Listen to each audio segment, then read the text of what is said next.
Hello, this is Alex Fuller.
Test. Test. Hi, Jerry. This is Sophia. I can hear you. Great, thanks.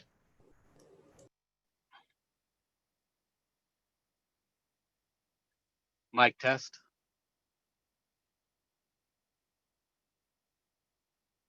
Mic test. I don't know who's speaking, but I can hear you say test. Thank you. Sure.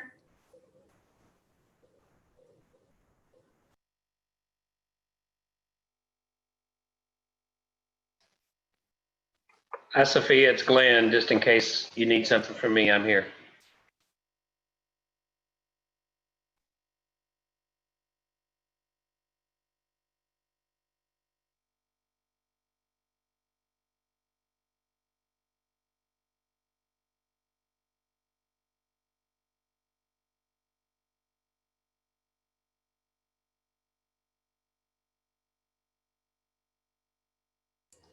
Hi, Glenn. Thank you for letting me know that you're here. Thank you very much.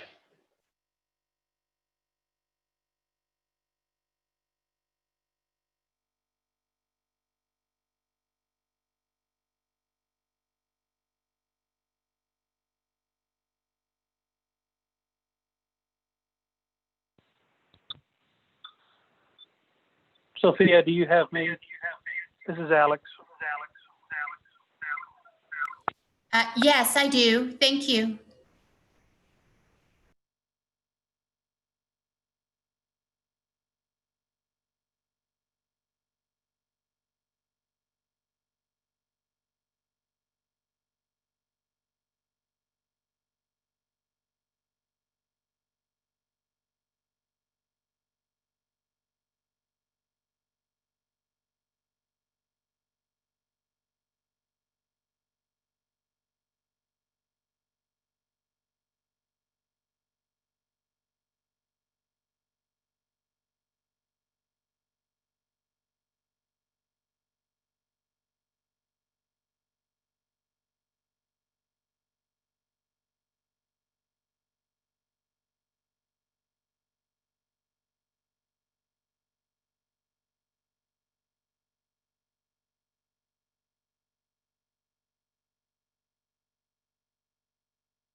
Sophia, Tim Haney's here. Hi, Mr. Haney. Thank you for letting me know you're here.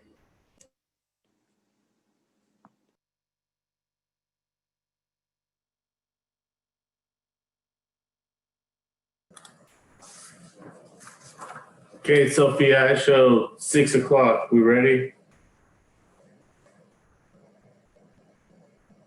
Hi, yes, Travis, yes, we are. At this time, I am looking for, to promote just a few more. Jay Warren is here, and Aaron Albright is also here as well, and I'm letting them into the meeting right now. And Myrna is here as well, and she can read the roll for you. Okay, you let me know when you're ready. I think we've got everybody. Myrna, are you on the line?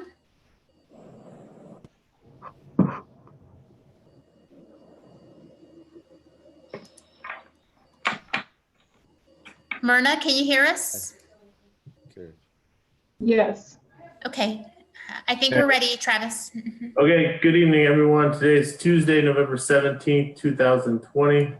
Time is now 6 o'clock. This is a regularly scheduled meeting of the City of Georgetown's Planning and Zoning Commission. This time, ask Myrna Garcia to please call the roll so that we can establish which commissioners are present this evening. Aaron Albright, Here. Cherie Heinzman, Here. Kayla McCord, Here. Marlene will be out today, Travis Perthius, Here. Jay Warren, Ma'am, yes, ma'am. and Ursula Brashear will be out today also.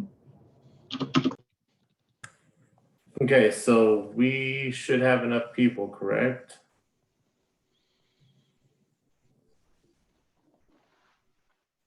Myrna, do you have a quorum? We have 5. Yes. Okay. Okay, at this time, I would remind everyone that the complete agenda for tonight's meeting and all supporting documents have been posted to the city's website. If you have questions on the location of this information, please reach out to the planning department staff. Tonight's meeting consists of 3 parts: regular agenda, consent agenda, and the legislative agenda. At this time, ask Sophia, city's planning director, to walk us through the process of tonight's meeting, how items will be handled, and how to participate in the meeting. Welcome. Thank you all for joining us today for today's Planning and Zoning Commission. Just a few housekeeping announcements to make sure that everybody knows how to participate and that we get the best quality meeting that possible. I ask that when you're not speaking to please keep yourself on mute until you are ready to speak. Please speak clearly and state your first and last name so we can take accurate minutes and know all who is in attendance and who's speaking. For commissioners, if you have any technical difficulties during this meeting, if your connection gets dropped, please let us know as quickly as possible so that we can help you get reconnected and establish the required quorum. If you have a pen right now next to you, I can give you a telephone number in case you have technical difficulties. That number is 512-931-7611. I will also put that telephone number in the chat. Should you get disconnected, please give me a call. I'm here to help you get back connected, and I will and we will pause the meeting until you are back. Applicants, if you are present, please raise your hand to speak when the time is appropriate, and so that we can give you access to the full ability and privileges to give a presentation. Public comment. We will start first with those on the telephone.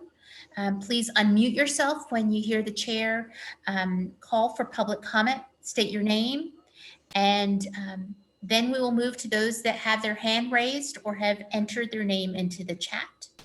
We will then finally move on to any written comments that may have been submitted to the recording secretary after 5 o'clock, since the last time we sent comments, excuse me. That's all I have. We're here to help, so please let us know if you need something. Thank you. Thank you, Sophia. Okay, first item is the regular agenda, public wishing to address the board. This time, we have no items on the agenda, no person signed up to speak. Is that still the case, Sophia? We don't have anybody? For the consent, that's correct. Yes, that's correct. Okay, so that takes us to the consent agenda, which includes routine and non-controversial items, along with items that do not require a public hearing. Tonight's consent agenda consists of items B through AY, with the exception of items N, V, and item AH, which have been requested to be pulled from and moved to the legislative agenda. So at this time, I ask if there's any commissioners that need to abstain on any of the items on the consent agenda.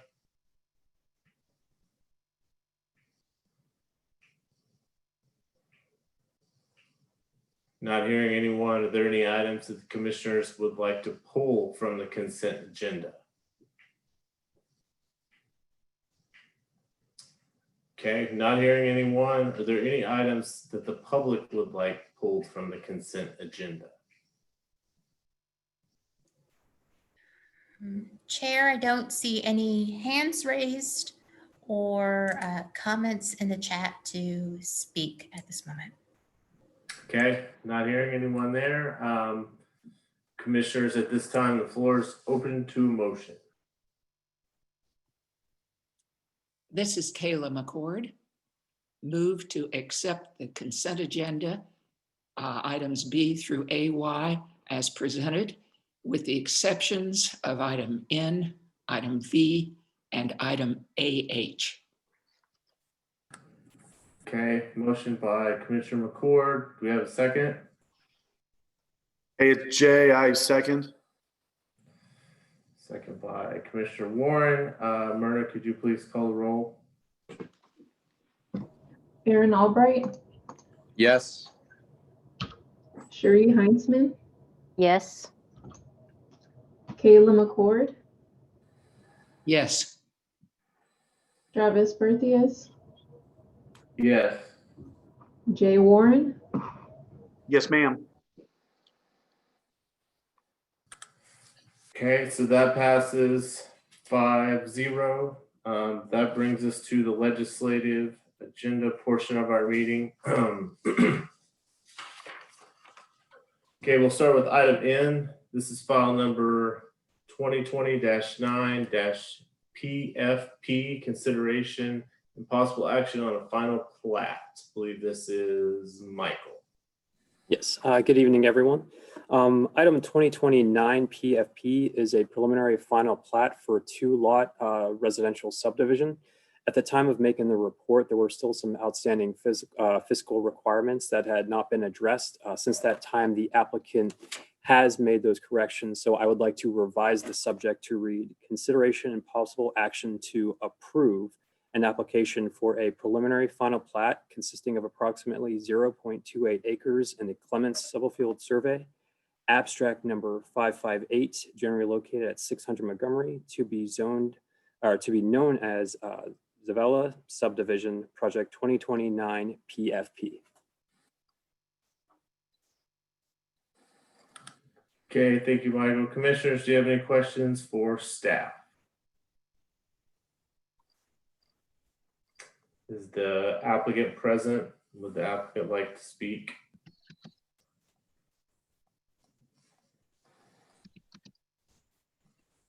Okay.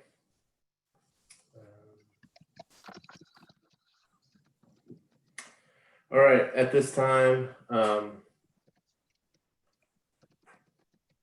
let's see.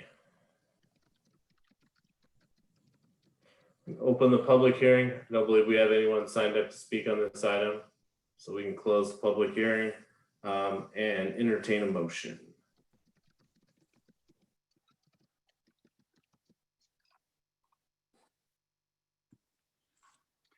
This is Jay, Kate. I'm sorry, go ahead.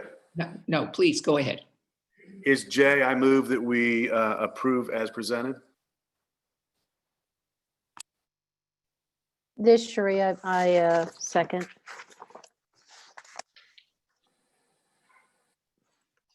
Okay, we have a motion by Commissioner Warren, second by Commissioner Heinzman. Any discussion?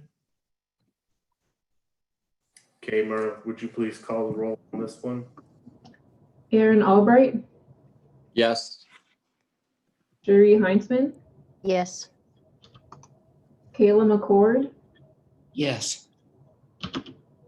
Travis Perthias, Yes. Jay Warren, Yes, ma'am. Okay, motion passes 5-0. So the next item is item B. This is file number 2020-47-FP, consideration and possible action on a final plat. And this is Michael's as well. Yes, thank you. Project 2020-47 final plat is an amended plat for the Crestview Baptist Church. All technical comments have now been addressed. At the time of making this report, there was one outstanding comment pertaining to engineering. Since that time, the applicant did correct that mistake, and I would like to revise the subject to read: consideration and possible action to approve the application for an amended plat consisting of approximately 9.36 acres, being Lot 1, Block 1, Crestview Baptist Church subdivision, and Lot 5 and a portion of Lot 6, Block 4, Crestview Addition Unit 2, generally located at 2300 Williams Drive, to be known as the amending plat of Crestview Baptist Church, Project 2020-47 FP. Thank you. Thank you, Michael. Do the commissioners have any questions for staff? Okay, is the applicant present? Would the applicant like to speak on this item? I am present, and I don't really have much to add on this. Hold on. Can you please state your name and address for the record for us? Oh, my apologies. I'm Jen Sorry. Henderson, and I'm the engineer and the applicant, and it's 102 West Morrow Street, Suite 102, and that's in Georgetown, Texas. So I don't have anything to add. I appreciate staff working with us behind the scenes on this one. Looking forward to the next phase of this development. Okay, thank you. Commissioners, do you have any questions for the applicant? Okay, not hearing any. We can open the public hearing. Don't believe we have anyone else signed up to speak on this item. So we can close the public hearing. The floor is open to a motion on this one.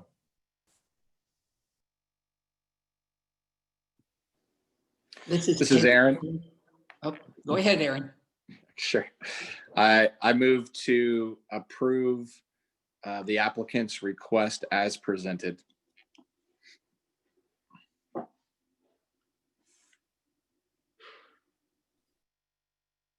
Jay, I'll second. Okay, we have a motion by Commissioner Albright, second by Commissioner Warren. Myrna, could you please call the roll? Aaron Albright, Yes. Jerry Heinzman, Yes. Kayla McCord, Yes. Travis Perthias, Yes. Jay Warren. Yes, ma'am. Okay, that one passes 5-0. So that will take us to, let's see, the other item that was pulled is AH. So let's see, item AH is file number 2020-36-SDP, which is consideration and possible action to approve with the conditions set forth for a site development plan. And this one is Ethan. Thank you. Michael, if I could ask you to stop sharing your screen so that I could share mine. Thank you. The item listed under AH is a site development plan related to a case that y'all have seen many times before. both as a development agreement, PUD, a preliminary plat, final plat, and most recently in October as a subdivision variance. You'll remember this driveway here on the west with the topography of Westinghouse Road. This is a 324 unit apartment complex. In the agenda, this item was posted for approval with conditions, having two conditions, really. One, that the final plat for this property be recorded, and two, that the utility easements for the offsite lines that are to be installed with this project be recorded. At the time of posting, neither of these conditions had been met. However, Friday, after the agenda had been finalized, the applicant was able to get the utility easements recorded. And the final plat has not yet been recorded. However, it is being processed with the county clerk. So the applicant is here and can help explain his request better. But in general, the applicant is here today to seek approval with conditions despite the plat not yet being officially recorded. Okay, commissioners, do you have any questions for staff on this item?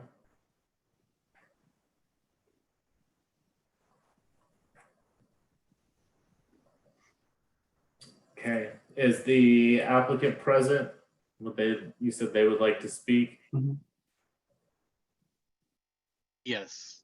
Yes, Robert Schultz with Half Associates, the engineer on the project. And I'd like to request that the commissioners approve the plans without having to come back to Planning Commission again 2 weeks from now. The final plat is actually down at the county and will be recorded tomorrow. Once we have that recordation number, it goes on the plans and we submit that to the city. So we're 1 day kind of short just because of the technicalities that were involved in getting this thing recorded, and would like to request that we go with approval instead of approval with conditions.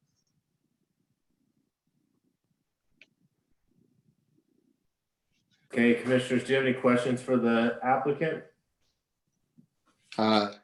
This is Commissioner Albright. I do have a question. Yes, sir.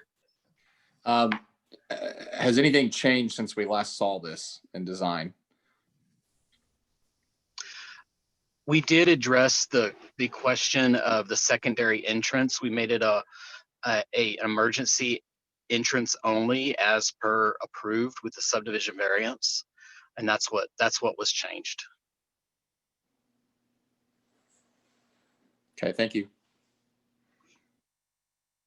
Okay, commissioners, any other questions for the applicant?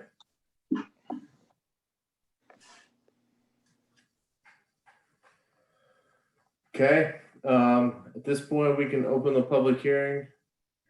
Don't believe we have anyone signed up to speak on this item.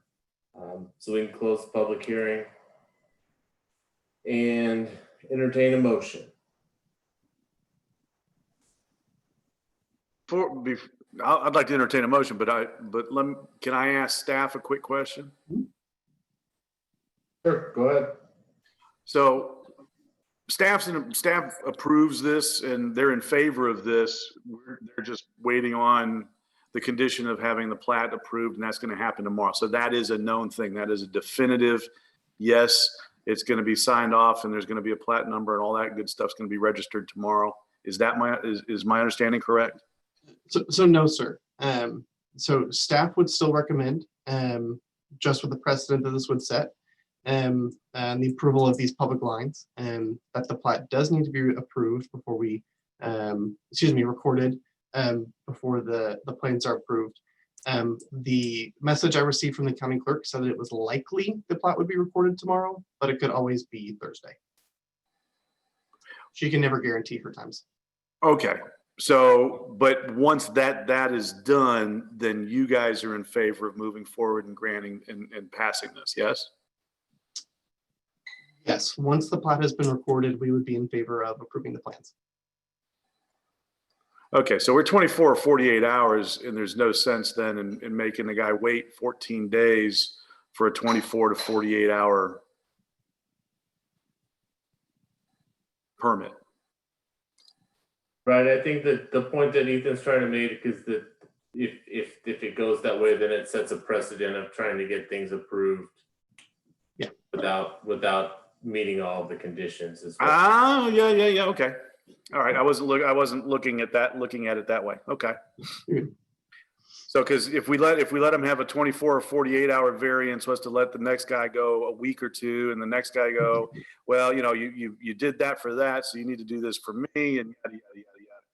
I hate precedents. Okay, cool. I understand.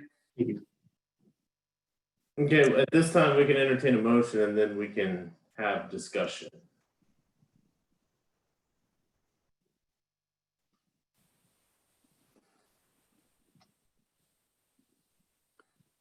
This is Jay, and I'm going to move that we wait and shelve it until the plat is approved and recorded. Excuse me, Chair. The applicant does appear to have his hand raised. If it's up to you whether you'd like to allow for that. Yeah, sure, go ahead. If the applicant would like to respond, please feel free. Thank you. Thank you for your time. I just wanted to mention, this has been a project that's been going on for a year and a half in negotiations with city to provide about $2.5 to $3 million worth of public infrastructure donated to the city.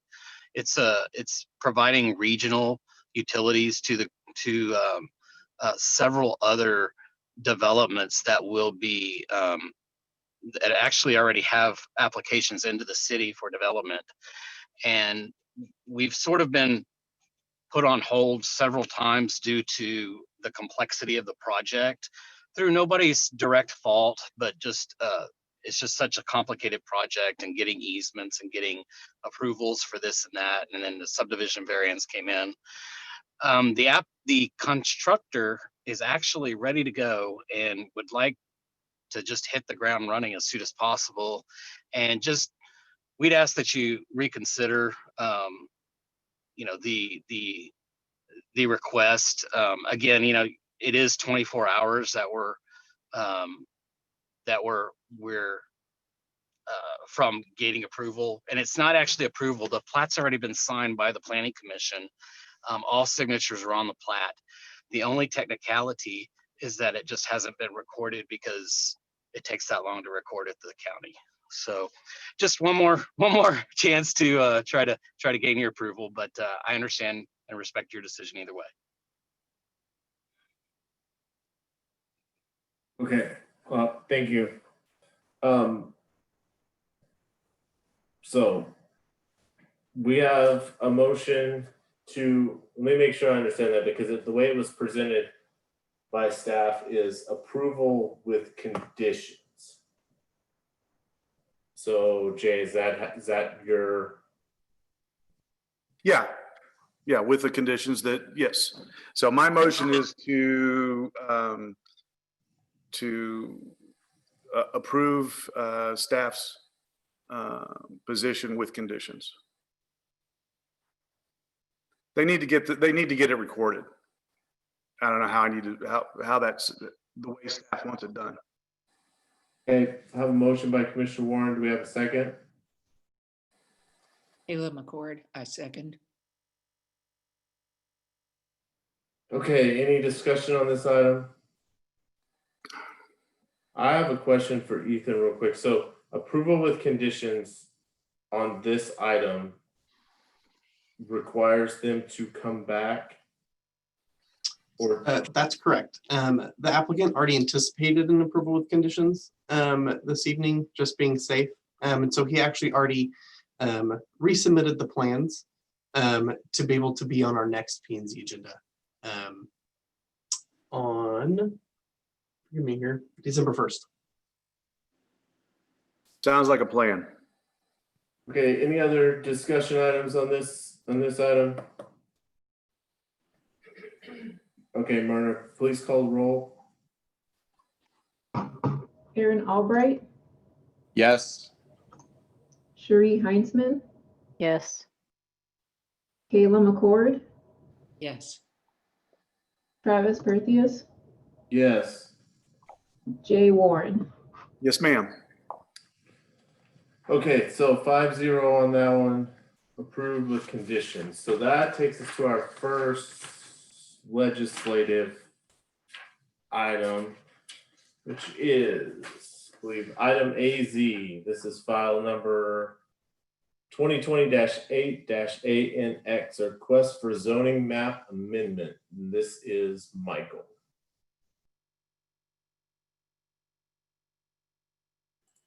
Thank you. Good evening, everyone. Can everyone see my PowerPoint presentation? Yes, Michael, we can see it. Yes, we can. Great, thank you. Project 2028 ANX, public hearing and possible action on a request for a zoning map amendment to zone upon annexation an approximate 6.478 acre tract of land located in the David Wright Survey, Abstract 13, being all of lots 13 and 15, Serenata County Estates, Unit 1 subdivision, to the Residential Estates Zoning District, generally located at 109 and 111 Serenata Drive. Okay, so the project that we are looking at tonight is located at 109 and 111 Serenata Drives. These are two lots that are a combined 6.478 acres in size. That would be 5.22 acres of land, and then there is 0.768 acres of right-of-way of the Serenata Drive. We are located just to the south of the Estrella Crossing subdivision, and we are just about 990 feet east of Williams Drive. The subject property, as well as the adjacent property and all of the surrounding area, is all within the neighborhood future land use, and that is going to have a density unit per acre of less than or equal to 5. It's also going to have a land ratio focusing on 90% residential and 10% non-residential. This area that we are looking at is roughly 390 acres, and a lot of that is still located within the ETJ, or zoned agriculture. So as of right now, we have 31% residential, 11% commercial, and the remaining percent within the ETJ. Looking at the zoning at the area to the north, we see the Australia Crossing is part of a planned unit development that has a base zoning district of residential single family. You can also see going from Williams Drive to the east along Serenata Drive, we have C3 general commercial going into local commercial C1 before it gets into the residential portion of Serenata Drive. This is also a good point to mention that according to the applicant's letter of intent, upon annexation, the applicant is interested in splitting the two lots into 5 lots and split equally. That would be just over an acre a lot. And they are intending to have a roadway in the middle with a cul-de-sac, which would be the access point for those 5 lots. So again, we are looking at the neighborhood, which is primary use is the traditional detached single family homes, suburban atmosphere, which encourages the preservation of open space and environmentally sensitive areas. There are a couple of uses permitted by right, the single family detached, and then 2 others. And then we have a short list of other uses that may be permitted with proper limitations, and then a short list of uses that may be permitted with the approval of a special use permit. Looking at the approval criteria for the zoning, staff found that 5 out of the 5 complies. To begin, the application was deemed to be complete. Number 2, being consistent with the comprehensive plan. As we mentioned, the future land use is the neighborhood, having the density less than or equal to 5. This would be within that realm. And again, the applicant is looking to split the 5 acres into 5 lots, which would be 1.044 acres if split completely evenly. And that would be resulting in a density closer to 1 dwelling unit an acre, which would be the proposed subdivision of land uses appear to be in line with that DUA density for the neighborhood future land use designation. For number 3, the proposed zoning will promote the orderly development of land to provide continuous residential development along Serenata Drive. As you can see here, there is a larger area, so it doesn't change all that much, but we are taking a little bit of that ETJ area and adding additional residential, getting us closer to that 90%. For the final 2, having the zoning change be compatible, the adjacent properties are platted single-family lots or very large lots with single-family residence. Serenata Drive, as we mentioned before, currently has the C3 zoning to the C1 going into the residential, and the proposed zoning will not alter that in any way. And the last criteria item, if the subject property is rezoned, whether it stays 2 lots or it becomes 5 lots, they are both of adequate size to meet the UDC requirements for residential estate development. Excuse me. Oops. Within 300 feet, 20 property owners were contacted. Notice was placed in the Sun newspaper on November 1st. And as of today, I have 2 letters in opposition of the request. And then, per the UDC, the Planning and Zoning Commission shall hold a public hearing and make a recommendation to City Council. I am here to answer any questions that you may have, and I have heard from the applicant that they are joining us this evening as well, if you have questions for them. And with that, I will turn it back over to the commission. Thanks, Michael. Commissioners, do you have any questions for staff?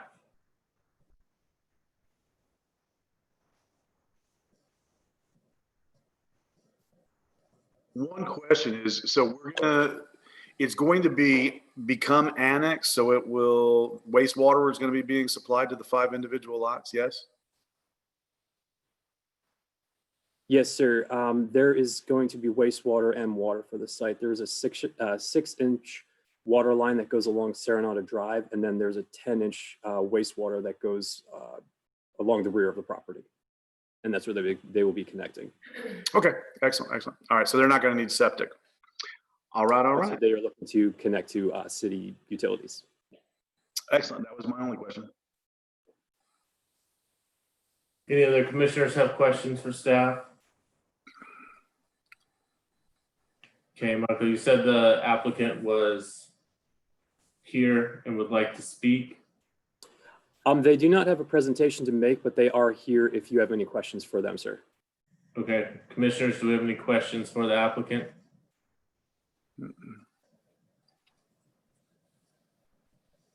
Okay, not hearing any.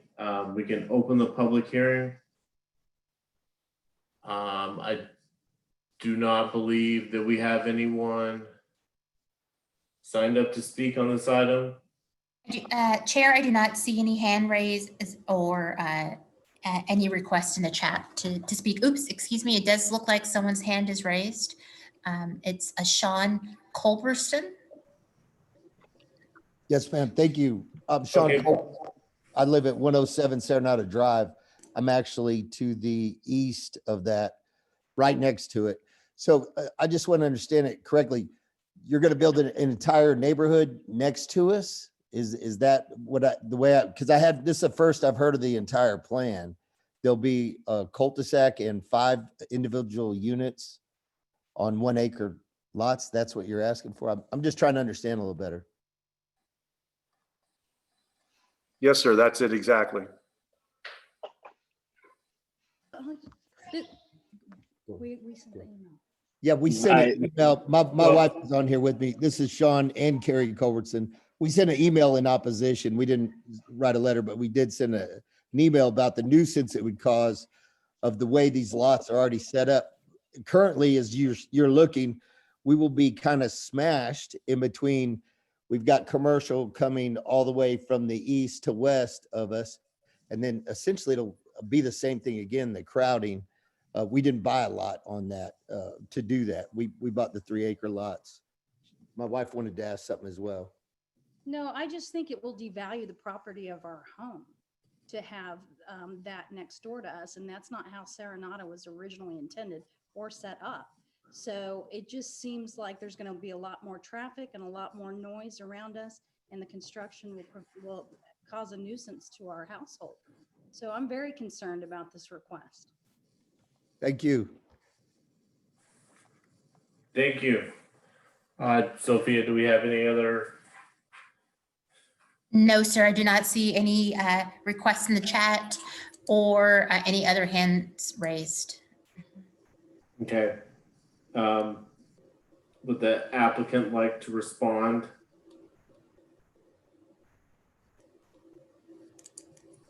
Yes, this is David Platt with Steger Bazell, 1978 South Austin Avenue, Georgetown, Texas. The intent originally was to develop, large acre tract lots on this development. And the original plan was to go with septic, do a little bit bigger lots, and then do a driveway connection to Serenata. But after review, we decided that instead of having individual driveways and multiple connections on Serenata, doing a public road would be beneficial to Serenata to be able to pull some of the cars off of it a little earlier and not have multiple driveways along Serenata. Right now, there's currently 2 lots there. So if they were to build houses, there would be construction for 2 lots, and then you'd have 2 more driveways that wouldn't have the separation that you have with this single public road access. And so by providing a public road, we feel that we're helping with the traffic situation for these 2 lots, which will become 5 lots, but the 5 lots are 1 acre plus lots.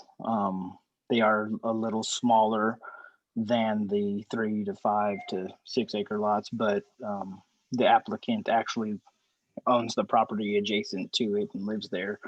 And so they're actually, for annexation into the city and bringing utilities, water and wastewater to their site. And so I would just take that into consideration when considering this rezoning. Thank you. Thank you. Commissioners, this time we close the public hearing and the floor is open to a motion.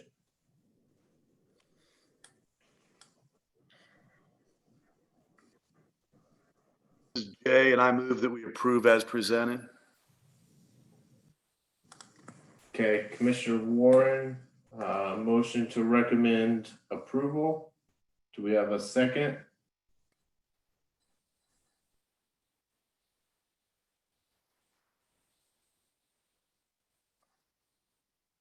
This is Commissioner Albright. I'll second that motion. Okay, second for Commissioner Albright. Any discussion?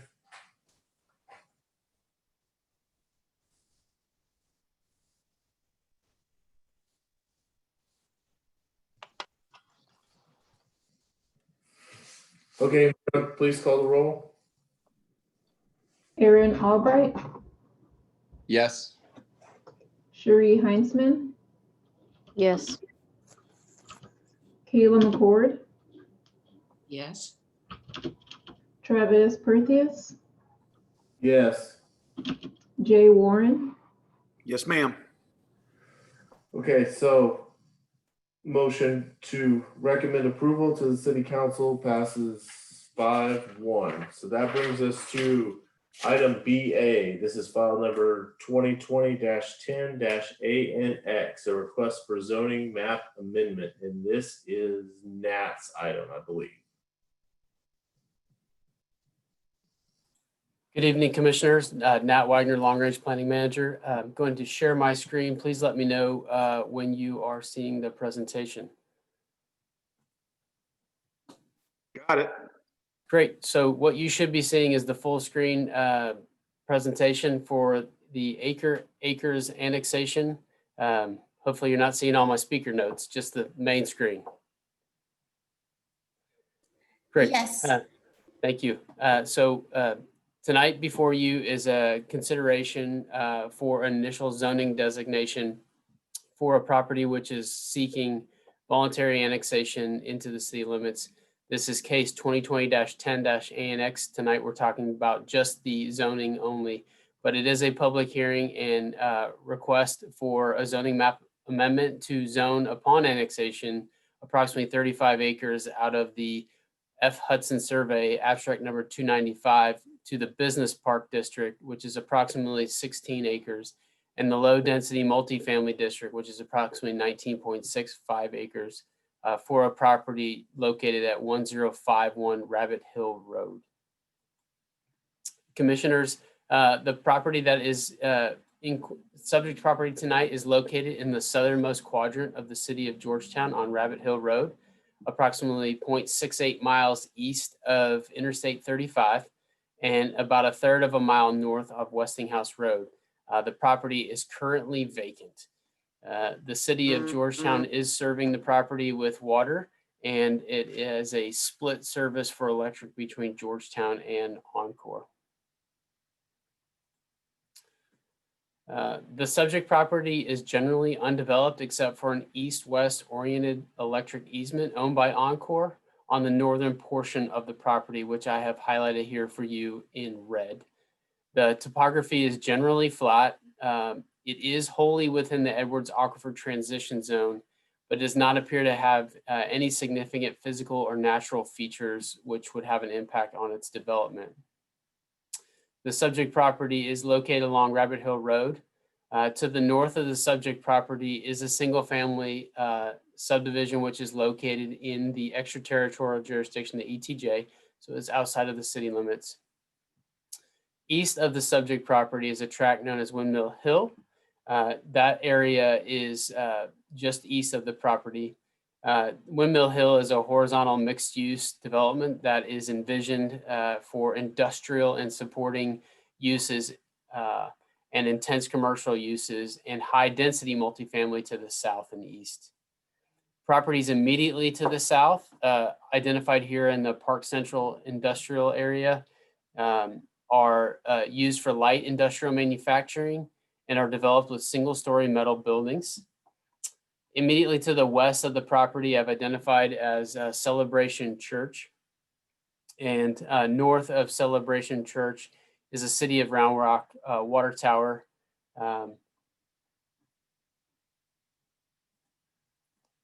Looking at the future land use map, which does help with the overall development pattern in this area, the subject property has a mixed density future land use designation, which you can see in the light tan color. It is not currently zoned as it is outside of the city limits. They are seeking annexation for the property. Interestingly enough, this property also abuts two other future land use designations. You see the red is the regional center land use to its south, which includes those properties with general industrial type uses as well as commercial uses. The regional center also includes some high density multifamily, public facility, as well as some residential single family. And then to the northwest is a future land use designation of employment center, which currently includes properties that are used for agricultural and general commercial purposes. So you can see that this property is at the convergence really of three future land uses from a larger kind of macro view of the property. Commissioners, one of the updates that was tools that was developed for your consideration with the 2030 update that we completed in March was a target ratio. And you may recall, and there may be some public that are joining us here tonight to review this case, the target ratio is a way for staff and the Planning and Zoning Commission and the City Council to evaluate how close we are getting to the vision as described in that future land use map. So the best way to read this information is kind of starting on the left of this graphic is what the plan that we adopted in March is seeking. It's seeking a mix of uses that are 80% residential and 20% non-residential in its desired state. The middle graph represents what is on the ground today in terms of zoning districts. So we take those zoning districts and we add them up their acreages. And so in this area, in the future land use map where this property is located, 40% of those uses are residential. 60% of those uses are agricultural or have no zoning. And there are, within this future land use designation, there are no properties or acreage assigned as non-residential or commercial in nature. So if this request were to be approved tonight, what would that do to the balance of uses and zoning districts in this area?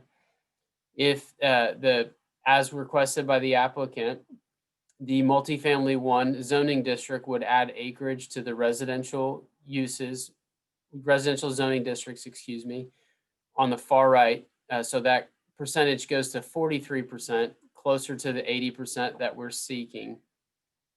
It would reduce the overall acreage that is currently unzoned to 54%, which you see in gray. And then it would add some non-residential zoning districts. The business park would add 3% to the zoning district. So moving closer to that 20% that is envisioned in the future land use map. Similarly, as I mentioned, this property is also very near or abuts a regional center of future land use, which is commercial in nature. And in that instance, in the future land use map, the city's vision for this area is to be 75% non-residential and 25% residential. If you were to look at this property from a regional center perspective, given its close proximity, about 69% of this area has non-residential uses, so less than the vision. 20% of this area has zoning districts that are residential in nature, and approximately 11% of the acreage has no zoning.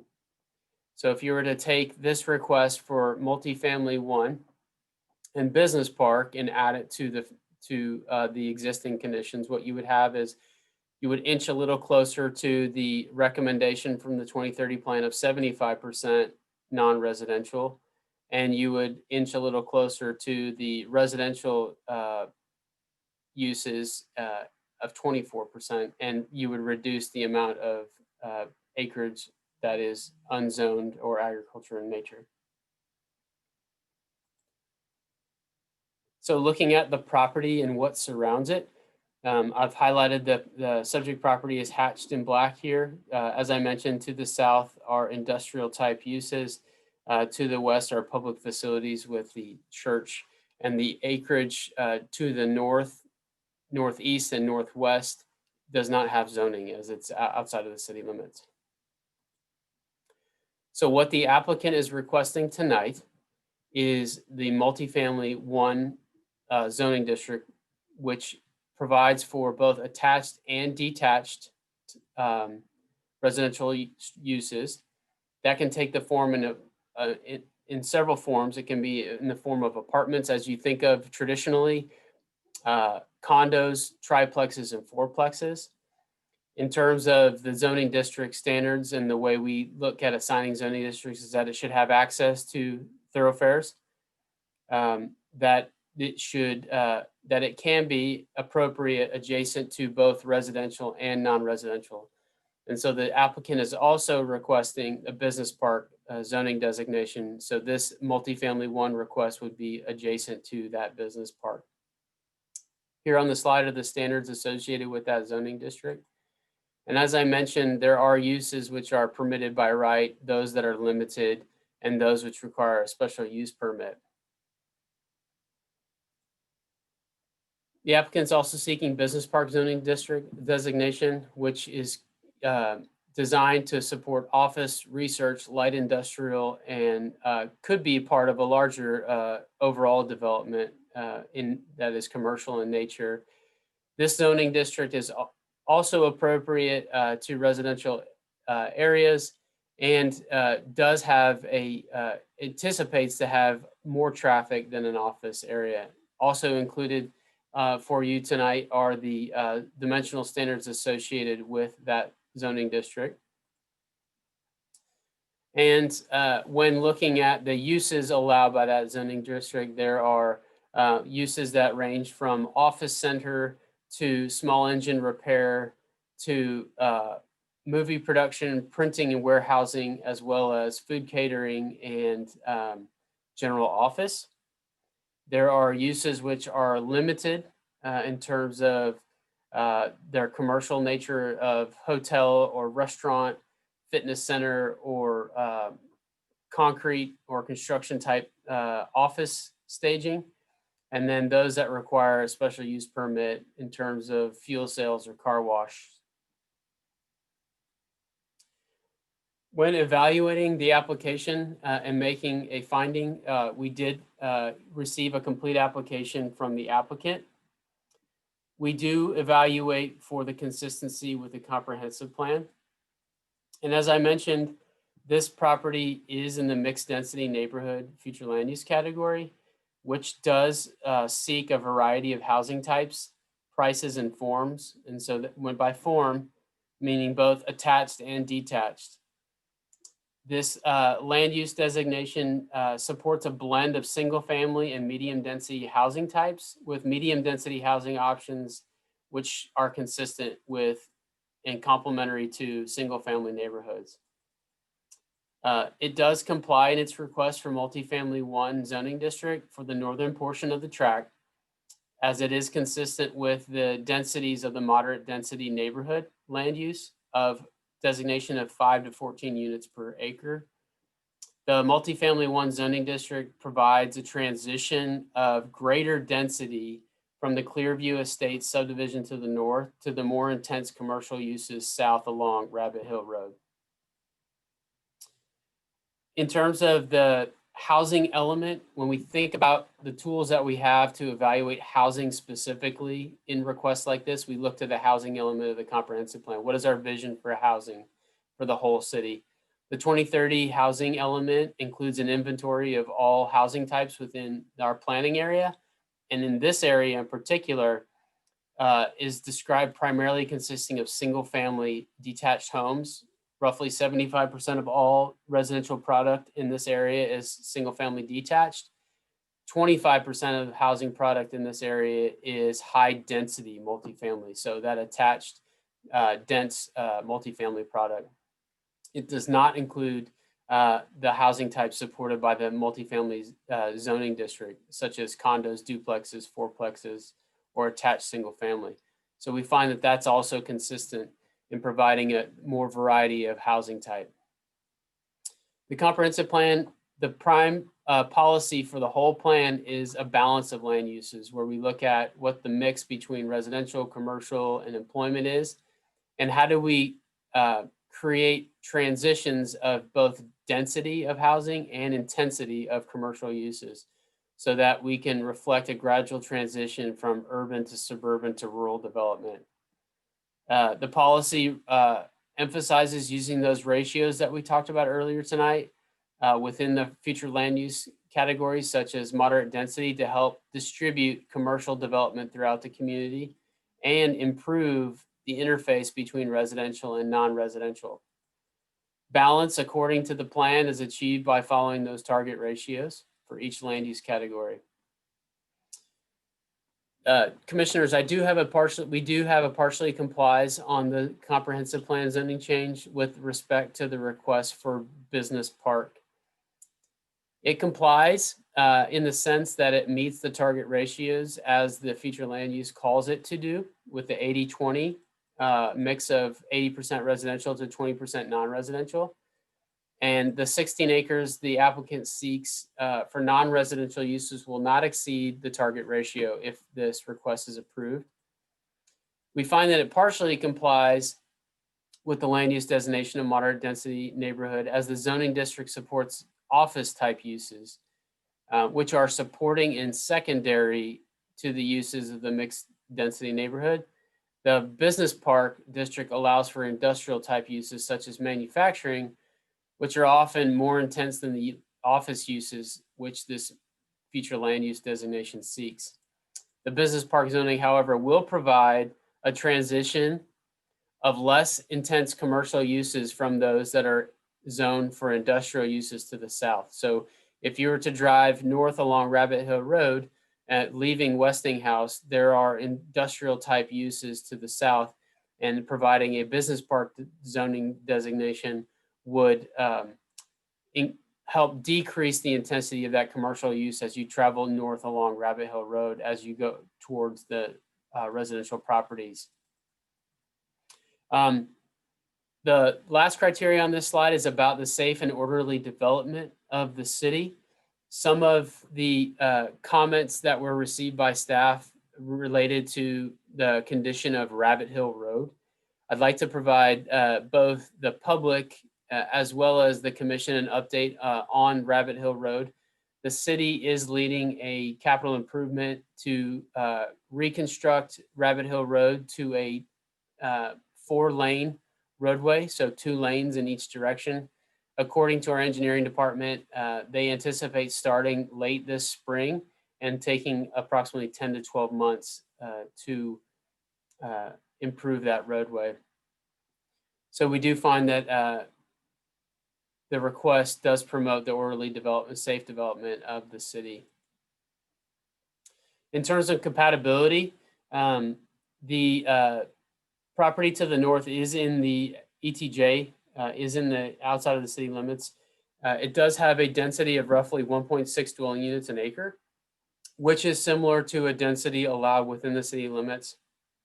The multifamily 1 zoning district is appropriate adjacent to a zoning district, to a residential zoning district that would be within the city limits with that density. And the request for MF1 district for the northern portion of the subject tract is compatible with the residential subdivision north with the residential subdivision north, as the housing products within the multifamily 1 can resemble duplex, townhome, and multifamily. So the type of product that could be developed on this property could be consistent and compatible with those single family detached homes in the ETJ to the north. It also allows for a range of densities to offer that transition of housing types. The request for the BP district of the southern portion is appropriate, adjacent to the requested multifamily 1 tract to the north, provided that there's adequate buffering and pedestrian and vehicular access to the residential area for workers in the business park. The requested BP district is appropriate as a transition, as I mentioned, as you go from south to north along Rabbit Hill, from the commercial intensities from the industrial zone tracts to the south.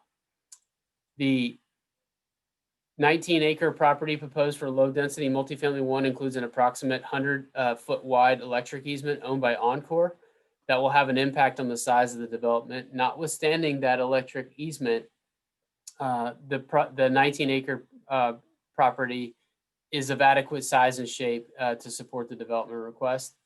The current maximum number of dwelling units per acre in the MF1 zoning district is 14 units. The subject property would therefore be limited to a maximum of 275 dwelling units. As is required in practice of the city, public notification was sent out to adjacent property owners within a notification buffer. We did place notice in the Sun on November 1st. To date, signs were also placed on the property. To date, we received 16 comments, which were provided in your packet. We did receive 1 comment yesterday, also in opposition. So in total, that makes 17 letters of an opposition.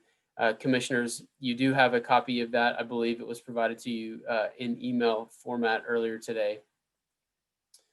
This is a public hearing, and your recommendation on zoning will be forwarded on to the City Council for them to host a public hearing and reading of an ordinance on December the 8th. In summary, this is a public hearing and possible consideration on a request of a zoning map amendment to zone upon annexation an approximately 35.298 acre tract of land out of the F. Hudson Survey abstract number 295 to the Business Park District, which is approximately 16.56 acres, and the low density multifamily district, approximately 19.65 acres for the property generally located at 1051 Rabbit Hill. Per the development code, the Planning and Zoning Commission shall hold a public hearing and make a recommendation to the City Council. Mr. Chair, the applicant is present tonight. They do not have a formal presentation. They did ask me to share slide 3 of this presentation. They have some remarks to share with you, and that concludes my presentation. Okay, thank you, Dan. Do the commissioners have any questions for staff on this item?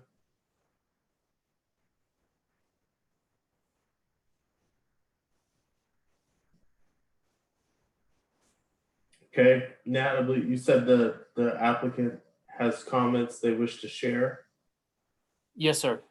Okay, the applicant, please state your name and address, and you'll have some time to share your comments. Good evening, Commissioners. Peter Verdicchio with SEC Planning. Hopefully you can hear and see me. Now, if we could go, actually, I think the better slide to use would be the future land use plan. You could go to that slide, please. Perfect, thank you. So Commissioners, I'll try to be brief.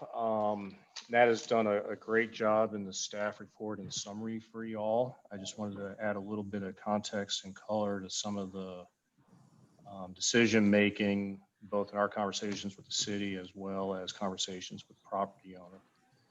When we started working with the property owner on this property, it was included within, I believe at the time, it was employment center was the designation. But this property was kind of holistically viewed with all the property that you see in red on your screen. And for some reason, unbeknownst to me, when the current future land use plan came out, you can see it ended up with the mixed density neighborhood kind of encroaching down and capturing this property within that designation. That creates some challenges for this property as we look at it and we view it and trying to hit residential target mixes and that sort of thing with this property.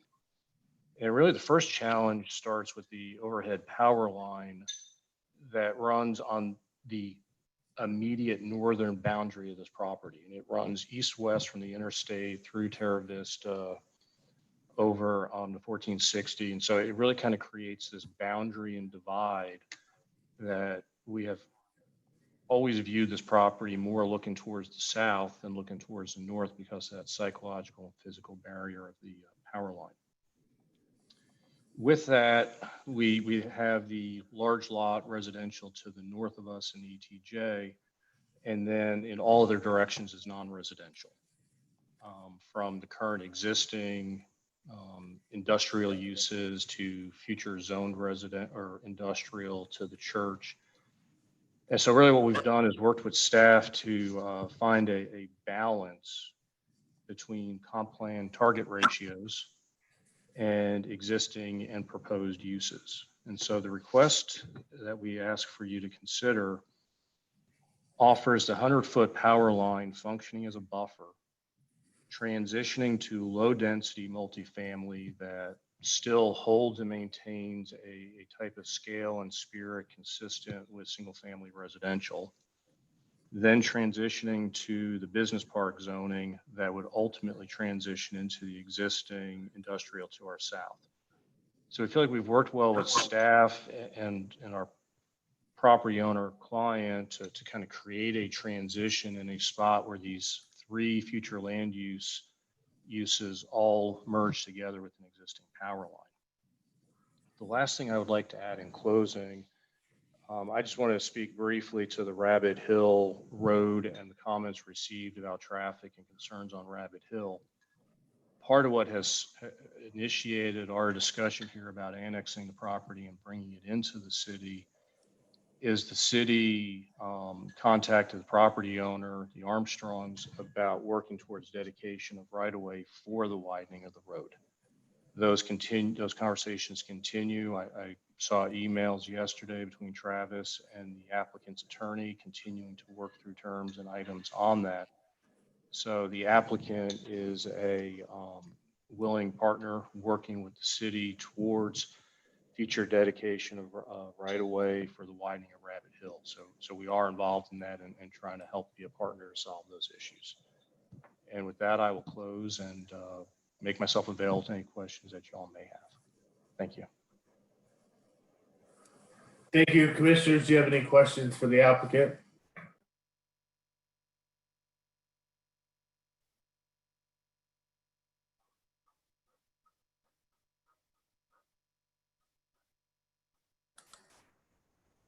Okay, not hearing any. We can open the public hearing. We could just see if we have anyone signed up to speak on this item. We do have about 3 attendees that are muted right now. I would ask if any of them would like to speak on this item, please unmute your phones now or your computers now.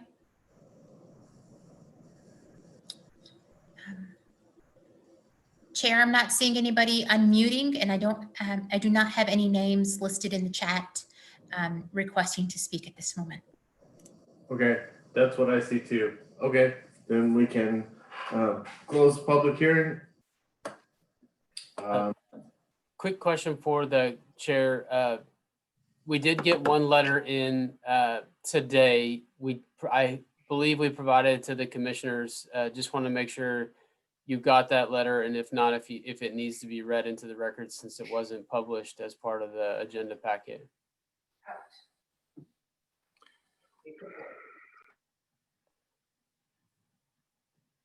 Nat, I believe. Yeah. I'm not sure Yeah. exactly which one you're referring to, but if it was one of the Yeah. ones that was emailed to us today, then no, I don't.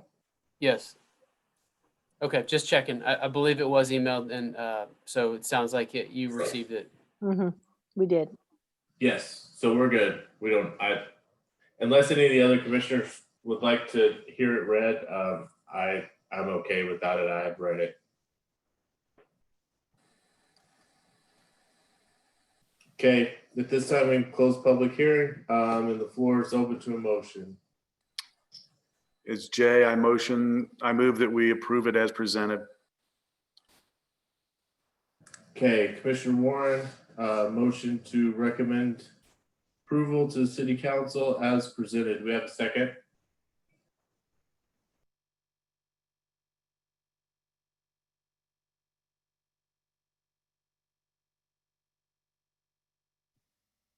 Kayla McCord, I second that motion.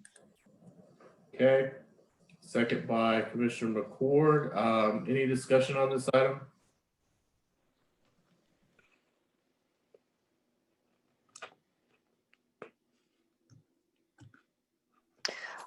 This is Commissioner Heinzman. Were there any attempts to meet with the surrounding neighbors that expressed such a concern about this particular project? Were you asking the applicant? No, they were not. I'm asking the applicant if the applicant made any attempt to meet with the residents of the Clearview Estates to personally address their concerns. No, No, ma'am, I must. Excuse me, hold on. The public hearing is closed. You had a chance to speak. Now is not that time. So please keep your phone on mute. No, ma'am, I was not aware of any comments until talking with staff late last week. So it's just Friday was when I learned of the comments.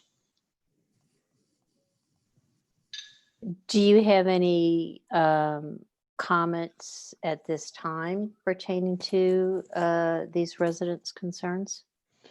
Well, it was like I shared during my presentation. I mean, the first item that I had heard concern about was Rabbit Hill and traffic. And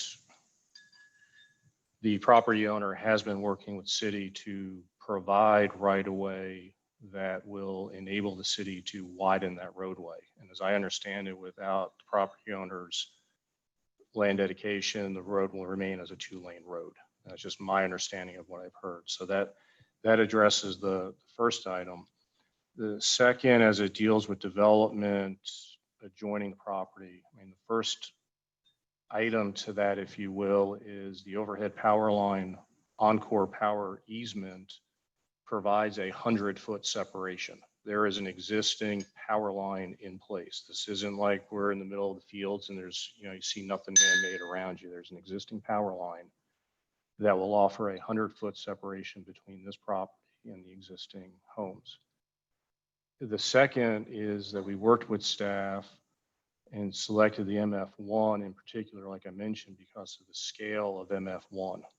The multifamily 1 height designation, for example, is only 35 feet tall. So that is very consistent with a two-story single-family residential home.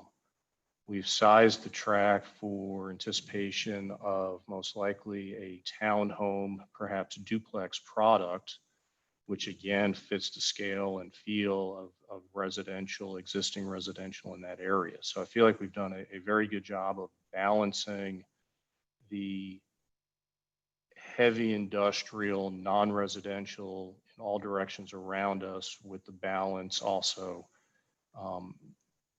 recognizing, acknowledging the existing residential 100 feet off of this proposed development. So you're saying that this is, you're envisioning no higher than a 2-story home, and you're envisioning more of a twoplex, fourplex, but not like an apartment complex. That's what we're anticipating just by the sheer size of the property. In part, like I said, the 35-foot height kind of begins to create that limitation. And then if we could go to the proposed zoning, Nat, real quick, that might help. The zoning map, the graphic showing the separation between the two tracks.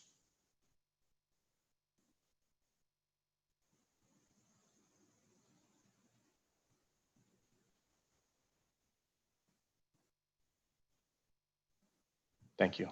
So that's the other thing with this is, so when you look at this exhibit and the dividing of the properties and how we ended up separating it, it's not deep enough north to south really to fit large garden style apartment buildings.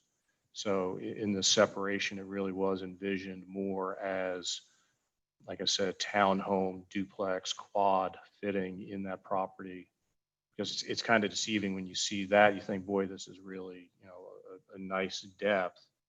And in reality, if you look across, a great way to visualize is if you look across Rabbit Hill, north of the Round Rock water towers, I don't know if we could point the mouse in that area, that's the width of the power line easement. So that continues all the way across our property. So the property that's left really is not compatible for large scale garden style 3-story apartment buildings. Okay, thank you. Yes, ma'am. Okay, does anyone else have any discussion items on this?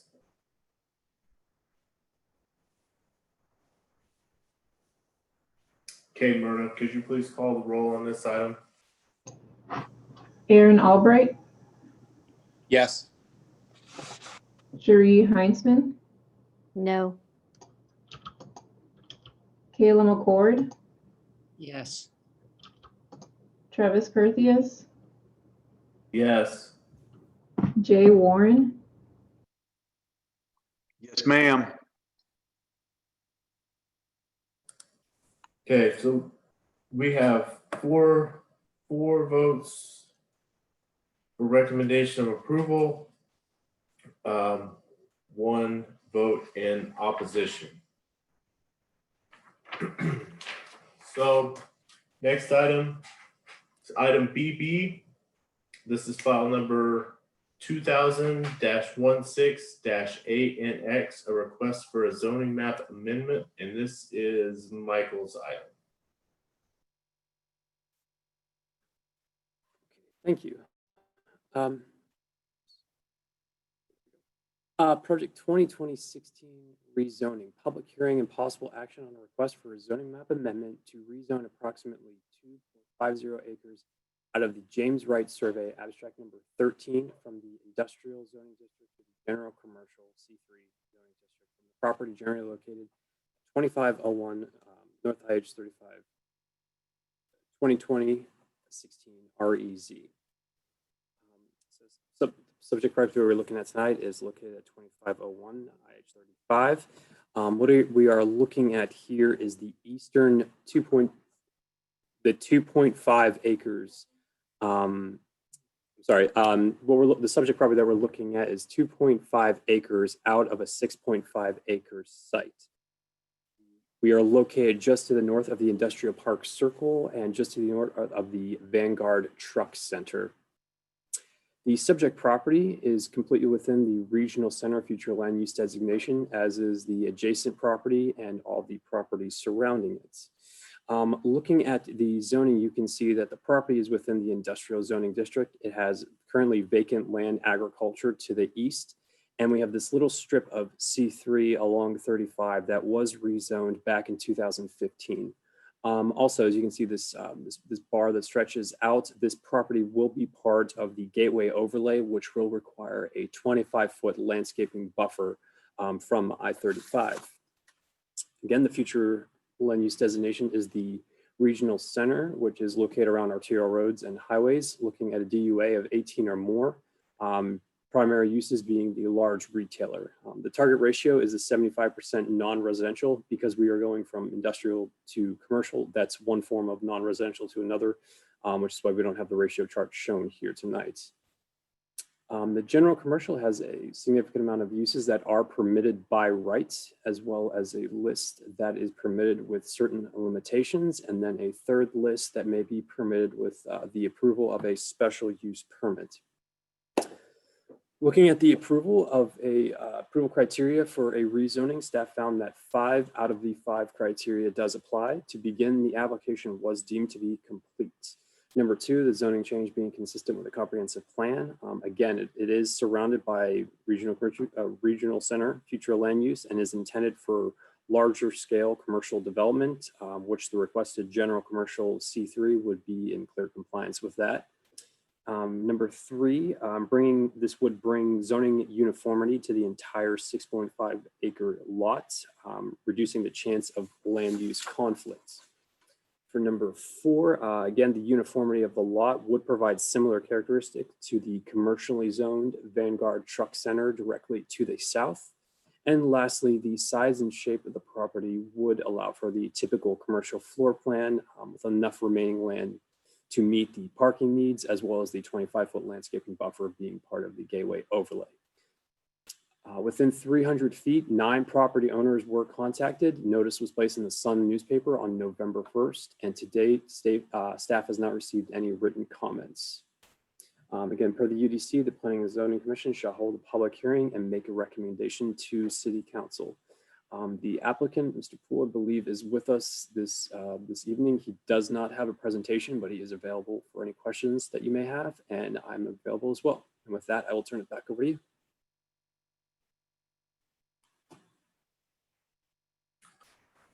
Okay, thank you, Michael. Commissioners, do you have any questions for staff on this item?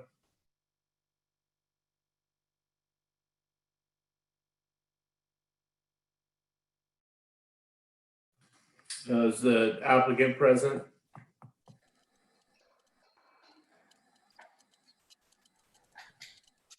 This is Don Poole with 2P Consultants. I am available for questions if you have any. Okay, thank you, Don. Commissioners, do you have any questions for the applicant?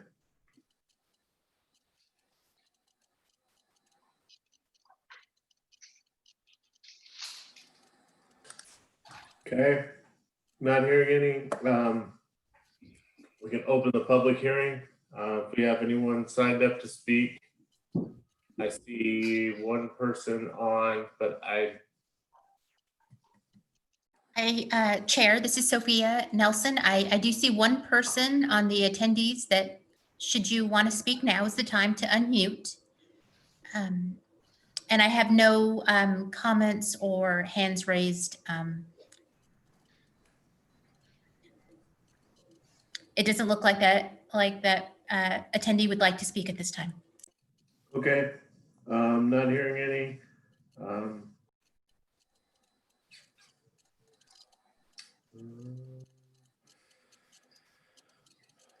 We can close the public hearing. We can entertain a motion on this item. This is. I move to recommend approval of the subject item. Okay, motion to recommend approval, Commissioner McCord. Do we have a second?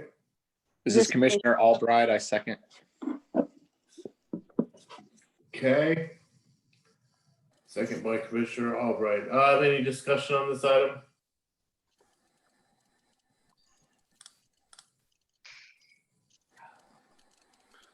Okay, Myrna, can you please call the roll?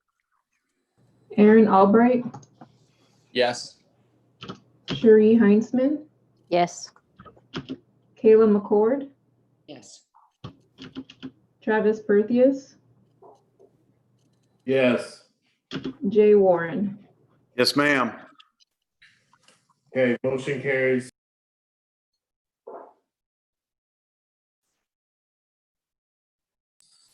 Motion carries 5-0. That takes us to item BC. This is file number 2020-20-ANX, a request for zoning map amendment, and this is Nat's as well.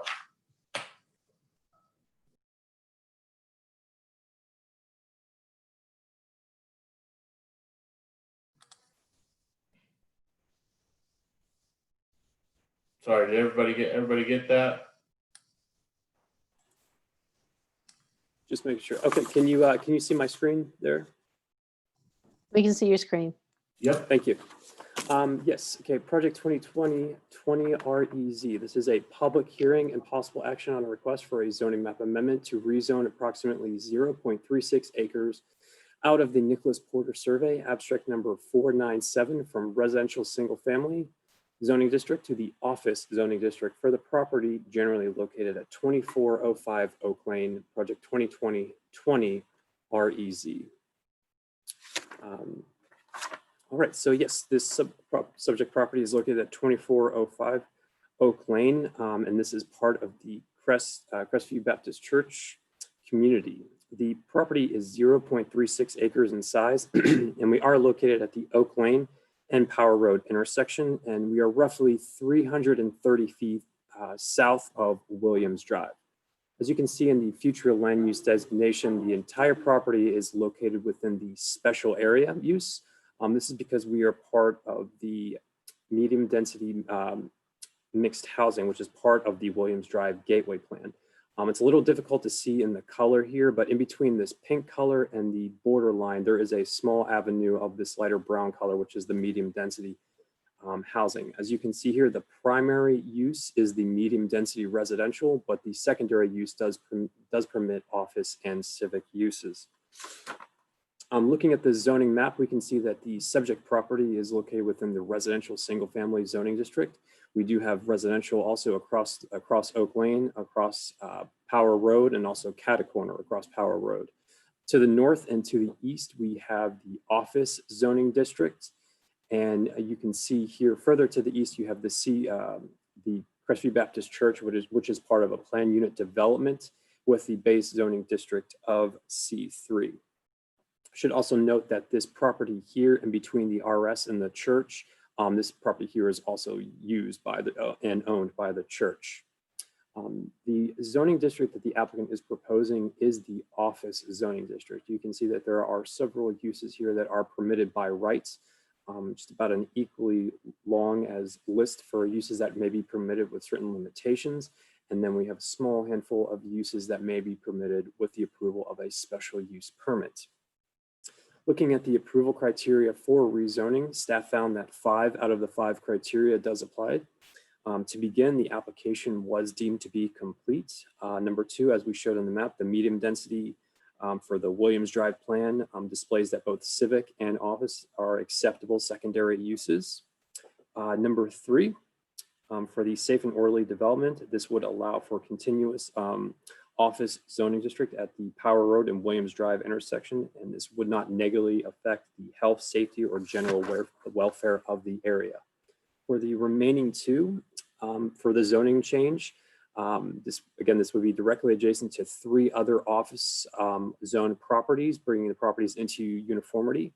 Also, this is directly adjacent to property that is owned by the Crestview Baptist Church, and this lot is intended to serve as additional overflow parking for the church. And lastly, the 0.36 acre site is suitable for uses permitted within the office zoning district based on the UDC development standards.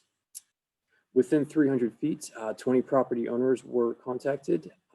Notice was placed in the Sun newspaper on November 1st, and as of today, staff has not received any written comments. Lastly, the Planning and Zoning Commission shall hold a public hearing and make a recommendation to City Council. I am here to answer any questions that you may have, and I believe Jen, our applicant, is here as well. Thank you, Michael. Commissioners, do you have any questions for staff on this item?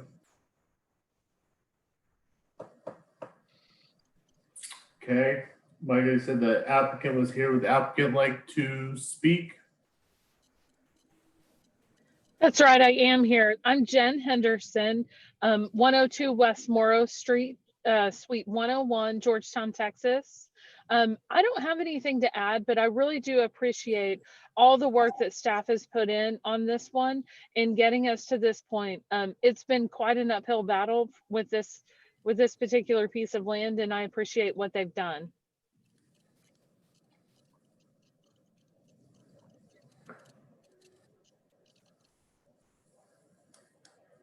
Okay, thank you. Do commissioners, do you have any questions for the applicant? Yeah, Jen, this is Commissioner Heinzman. Just out of curiosity, what was the uphill battle that you are referencing? Is that with the neighborhood, or was that just internally going through the process?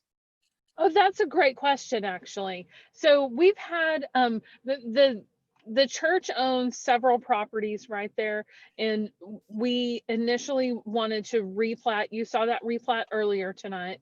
We were hoping to replat this property along with the replat from earlier into one big lot. Well, it turns out that this lot was not originally platted, and so in order to do that would require several public improvements that would be very costly for the church and wouldn't really update the system in the area. And so we've had to take this as a rezoning case, and the other part was just replatting so that ultimately the church can build parking lots on this lot and one other lot.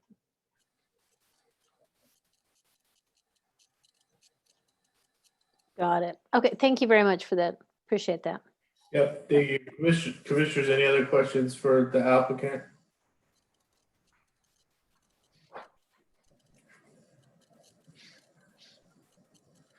Okay, not hearing any other questions. Open the public hearing. I don't believe at this time we have anyone signed up to speak on this item. So close the public hearing and entertain a motion. This is Commissioner Heisman. I move to approve the motion as presented. Okay, we have a motion by Commissioner Heitzman. Recommend approval. We have a second. It's Jay, I'll second.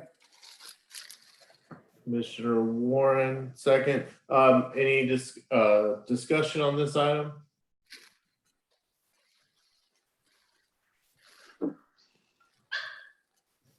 Okay, Myrna, can you please call the roll on this item? Aaron Albright, Yes. Cherie Heinzman, Yes. Kayla McCord, Yes. Travis Perthius, Yes. Jay Warren.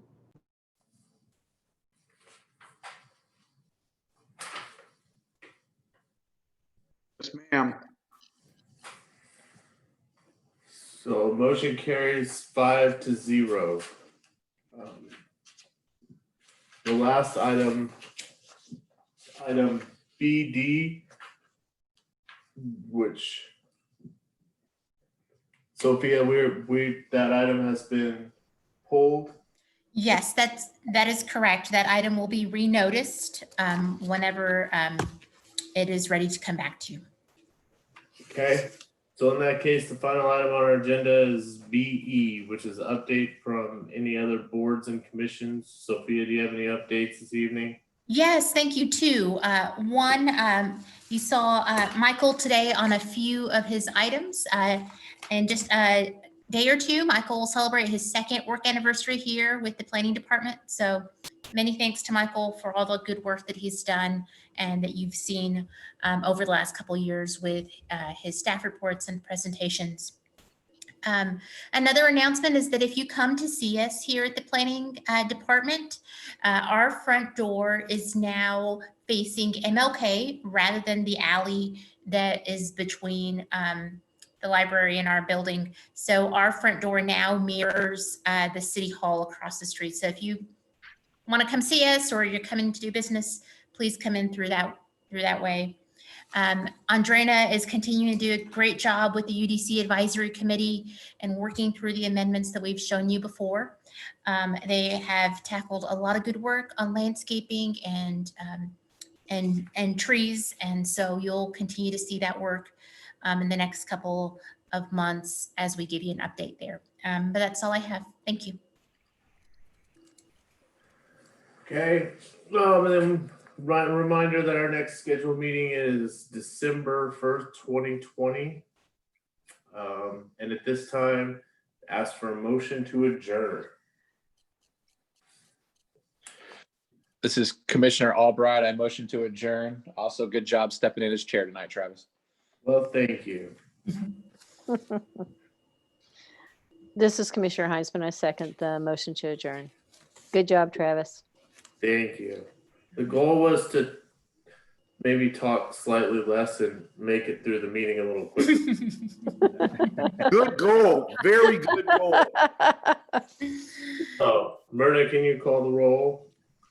Aaron Albright, Yes. Cherie Heinzman, Yes. Kayla McCord, Yes. Travis Berthius, Yes. Jay Warren. Yes, ma'am. Okay, 7:32. We are adjourned. Thank you, everybody. Thank you all. Bye-bye. And thank you to the staff. Kudos to Michael. Thank you.